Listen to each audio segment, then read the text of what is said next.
nga eh. Angat. Gang. Hello mga sis, nag-start na nga ang championship ng anak ko sa volleyball. So medyo may kaba dahil mga batikan ang mga kalaban nila. So sabi ko sa anak ko, relax ka lang. Pero may nangyari, hindi inaasahan. OMG.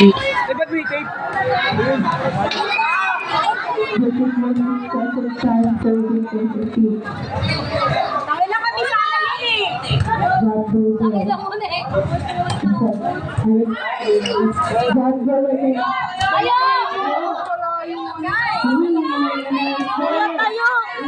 So, kinabahan ng stage mom nyo sa mga pangyayari. Kaya naman napasugod ako sa loob at sinabihan ko agad kung kaya niya pa kung anong gagawin.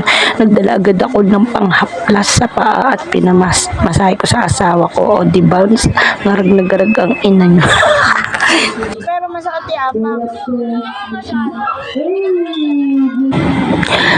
Lamang nga ang batikan na kalaban, kaya naman hindi ba palagay ang anak ko, gusto niya pa rin maglaro. Sabi ko, huwag ka rin maglaro kasi tingnan mo yung paa mo.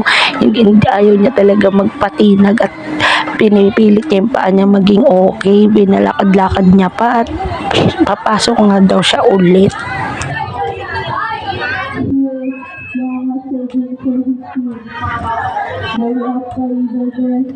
Bayan kuya. Excited ka pa naman tapos. Namali nga daw siya ng pag-apak nung tumalon siya. Nako naman anak, mag-ingat kasi palagi. May pasok ka na pa naman bukas. Akala ko namang pinalitan. Dahil lamang nga ang kabilang team, pinilit niya talagang pumasok at ayan, nag-warm up pa siya sa paan niya para makapasok siya dahil medyo pagod na yung mga kasama niya. Tapos nakuha ang score nila tagilid. Ang intense nga ng mga pangyayari, kaya naman sabi ko sa kanya, anak, huwag ka nang magtaranta, mag-relax ka lang.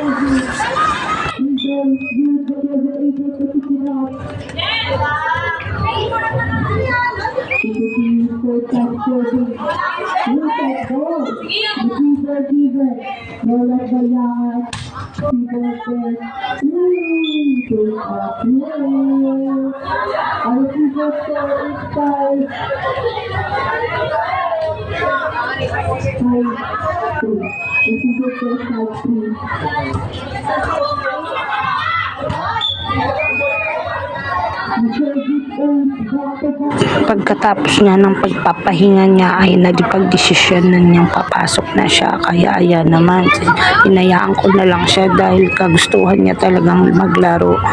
Pumasok na siya.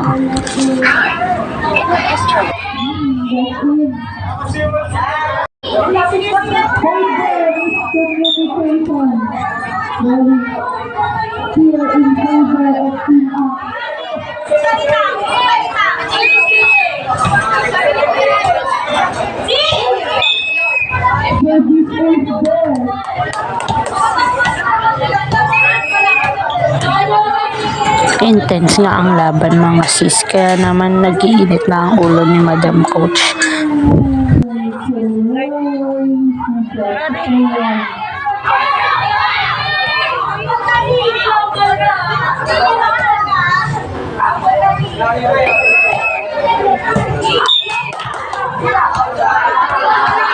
Wala pa dito.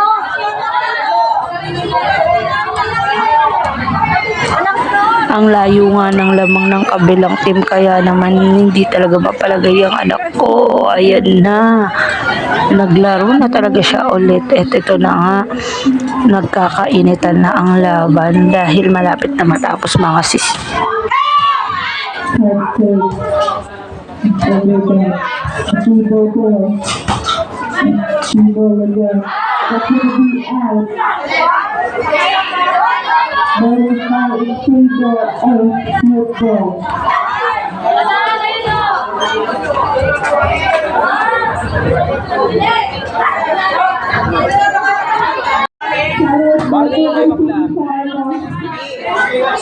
Warning na kayo, babe. Sige, hindi ka mag-set ha. Hindi ka mag-set. Sige, angat. Baka na rin. May panggigigil na ang boses ni Madam Coach.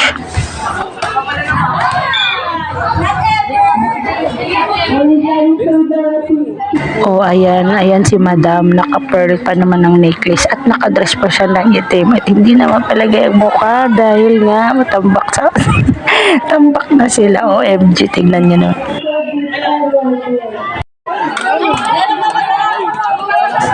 Ayan na nga yung mga patropi at may pasobre pa sila mga sis. Kaya naman na-excite na kami sa mga awards. Para sa awarding natin sa volleyball first. Nanalo nga sila mga sis. Kaya naman tuwang-tuwa yung anak ko sa mga nagkaganapan. Kahit naman nagkaganon siya.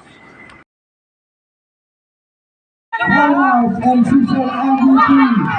And we call on Mr. or Miss Ivan Tiasan.